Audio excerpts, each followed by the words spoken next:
নমস্কার, আমি সুদীপ্ত ভ্রমণবিন্দু চ্যানেলে আপনাদেরকে আরেকবার স্বাগত জানাই। আজকের ভিডিওটা মেনলি শুরু করছি জ্যোতি রানী মালহোত্রা তাকে নিয়ে। তার জন্য যে গোটা ইন্ডিয়াতে যে ট্রাভেল ব্লগ নিয়ে যেই সিচুয়েশানটা ক্রিয়েট হয়েছে সেইটার জন্য। প্রথমে তো আমাদের কাশ্মীরে পেহেলগামে যে ঘটনাটা নৃশংস ঘটনা ঘটেছে, তারপর হচ্ছে জ্যোতি রানী মালহোত্রা, যাকে ঘরশত্রু বিভীষণ বললেও কম হবে। তার জন্য যে ট্রাভেল ব্লগের নিয়ে যে এত কথা উঠছে, ট্রাভেল ব্লগটা বন্ধ করে দেওয়ার জন্য যে অরাজকতা শুরু হয়েছে, দেখুন সেই জন্যই মেনলি আজকে আমার এই ভিডিওটা। এর আগেও আমি দেখেছি অনেক বড় বড় ক্রিয়েটার রয়েছে যারা এই নিয়ে ভিডিও করেছে। আমি একটা ছোট ক্রিয়েটার, আমার চ্যানেলের সাবস্ক্রাইবারও অত বেশি নেই, তাও আমি ভিডিওটা করতে বাধ্য হচ্ছি, কারণ আমি পেহেলগাম ভিডিও নিয়ে যে ঘটনা নিয়ে আমি কোনো ভিডিও বানাইনি। সেই জন্য মনে করলাম এই ভিডিওটা নিয়ে অন্তত কিছু কথা বলা উচিত।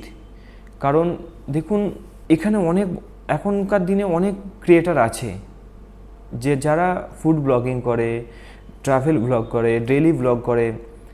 তার মধ্যে থেকেও যারা সত্যিকারের ট্রাভেল ব্লগিং করে বা যারা সত্যিকারের ক্রিয়েটার, তাদের মধ্যে অনেক ডিফারেন্স আছে। আজকালকার দিনে যে ফুড ব্লগিং নিয়ে যে জিনিসটা শুরু হয়েছে, কিছু রাস্তার ধারের কিছু খাবার দোকান নিয়ে এমন কিছু ক্রিয়েট করছে, এমন কিছু শুরু করছে, তাদের কথা বাদই দিলাম। তাদের জন্য এই ব্লগিং যে ব্যাপারটা, সেই ব্যাপারটাই একদম চেঞ্জ হয়ে গেছে। দেখুন, যারা নিঃস্বার্থভাবে ব্লগ বানায়, যাদের প্যাশান ব্লগ বানানো, ব্লগ অনেক রকমভাবে বানায়। অনেকে টাকা রোজগারের জন্য বানায় বা প্যাশানের জন্য বানায়, কিন্তু এরকমটা নয় একজন খারাপ বলে বাকি পুরো ব্লগ সমাজ, যারা ব্লগ বানায় সেই সমাজটাকে খারাপ বলার এটার কোনো মানে হয় না। পেহেলগামে জঙ্গিরা এসেছিল সেনার পোশাক পরে, তা বলে এটা আপনারা বলতে পারবেন না যে সেনার পোশাক পরে যেহেতু এসেছিল সব সেনারাই খারাপ। সব সেনাদের ওপর আপনি দোষ দিতে পারবেন না। তারা সেই কাজটা করেছিল বলেই আপনারা তাকে দোষ দিতে পারছেন, কারণ তারা সেনার পোশাক পরে এসেছিল সেই জঙ্গিরা। তাহলে আপনারা ব্লগিং সমাজটাকে এভাবে কলুষিত করতে পারেন না।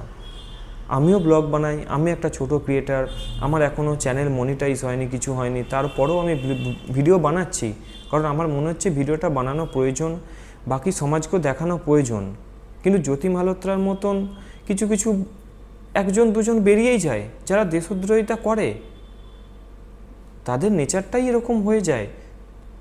তার জন্য গোটা ব্লগিং সমাজটাকে, ব্লগিং যারা বানায় ব্লগারদের এরকম করা উচিত নয়। রিসেন্ট আমি আগের যে ভিডিওটাতে আমি একবার দেখিয়েছিলাম যে আমি যখন রাঁচি থেকে হাওড়া অবধি বন্দে ভারত এক্সপ্রেসের যে ভিডিওটা পোস্ট করেছিলাম, সেখানে সিআরপিএফ এসে আমাকে হুমকি দেয় যে এভাবে কেন ভিডিও বানাচ্ছো, ব্লগ করছো।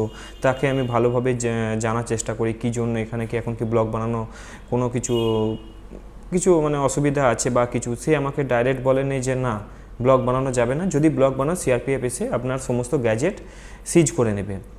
জানি না এটা কেন এরকম হঠাৎ করে বললো। আমি যতদূর জানি, যতদূর আমি দেখেছি, কোনো রকমভাবে ব্লগ বানালে এরকম কোনো নিয়ম নেই যে আপনি ব্লগ বানাতে পারেন না। হ্যাঁ, তবে কিছু রেস্ট্রিকশান আছে। কম্পার্টমেন্টে কাউকে ডিস্টার্ব করা যাবে না, চিল্লে উচ্চস্বরে কোনো রকমভাবে কথা বলা যাবে না, কারো ডিস্টার্ব যেন না হয়, আপনি ব্লগ বানাতেই পারেন। আর এরকম হাজার লাখ ভিডিও আছে ব্লগিং নিয়ে, তাও আমাকে এসে জিজ্ঞাসা করে, আমাকে বলে যে ব্লগ বানাবেন না, গাড়ির কোনো ব্লগ বানানো যাবে না, গাড়ি মিনস ট্রেনের কোনো ব্লগ বানানো যাবে না, ট্রেনের কোনো ভিডিও তোলা যাবে না। ঠিক আছে, আমি সেটা মেনে নিই। তারপর আমি সেরকমভাবে ট্রেনের কামরার ভিতরে সেরকম কিছু দেখাইনি, আমি জাস্ট নর্মাল ব্লগ করে বেরিয়ে গেছি। যদিও এটা জ্যোতি মালহোত্রার যে ব্যাপারটা হয়েছে সেটা ব্যাপার হওয়ার 2-3 দিন আগের ঘটনা, কারণ হয়ে যাবে প্রায় 1 সপ্তাহ 10 দিন আগে আমি ব্লগটা করেছিলাম রাঁচি থেকে হাওড়া আসার যে বন্দে ভারত এক্সপ্রেসে, সেই এক্সপ্রেসে। সেইটা নিয়েই জাস্ট বলতে চাই যে এই 1-2 ইনসিডেন্টের জন্য আপনারা এই ব্লগিং সমাজটাকে কলুষিত করবেন, এটা প্লিজ করবেন না। কারণ দেখুন, মেনলি আমার আদার্স কারোর কথা বলছি না, আমার কথা বলছি। আমি যে ব্লগিং করি, কিন্তু আমি কোনো রকমভাবে টাকা ইনকামের জন্য বা কিছুর জন্য ব্লগিং করছি না। আমি নিজে একজন ইঞ্জিনিয়ার, আমি নিজে একজন চাকরি করি, আমার এটা না করলে চলবে। বাট তাও আমি প্যাশান, আমার ব্লগিং করতে ভালো লাগে, চেষ্টা করি। আমি অত বড় এখন ক্রিয়েটার হয়ে উঠিনি, আমি জাস্ট চেষ্টা করছি ব্লগিং করার। ভবিষ্যতে কী হবে আমি নিজেও জানি না, কতটা কি ফলোয়ার পাবো বা কতটা সাবস্ক্রাইবার হবে, কী হবে আমি সেটার আশা করি না। আমার জাস্ট ভালো লাগে, আমি আমার মতন করে চেষ্টা করি। হ্যাঁ, আমার ব্লগিং করতে এখন অনেক সমস্যা হয়, কেউ যদি মুখের দিকে তাকায় বা কিছু বলে, আমি ব্লগিং করতে পারি না। আমাকে অনেকবার ভিডিও বানাতে হয় তার থেকে যেটা বেস্ট ভিডিও হয় আমি সেটাই পোস্ট করি। যাই হোক, এই কথাগুলো কোনো মানে হয় না এই ভিডিওতে বলার।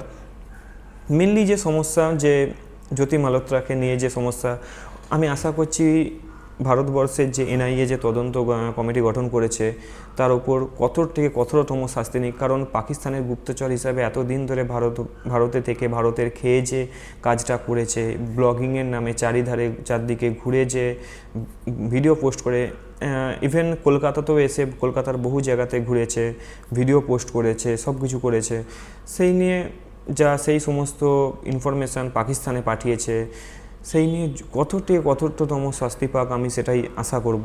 তবে আপনাদের কাছে এইটুকু রিকোয়েস্ট যে কোনোরকমভাবে এই ট্রাভেল ব্লগটা নিয়ে প্লিজ কিছু অন্যরকমভাবে খারাপ চোখে দেখবেন না।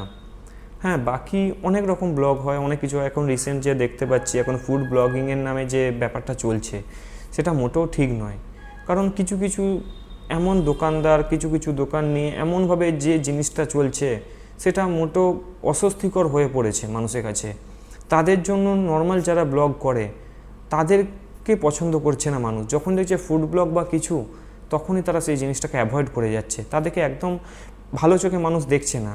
তো সেই জন্য আশা করব যে আপনারা দয়া করে এরকম কথা বলবেন না যে ফুড ব্লগিং বন্ধ করে দেওয়ার জন্য বা কিছুর জন্য।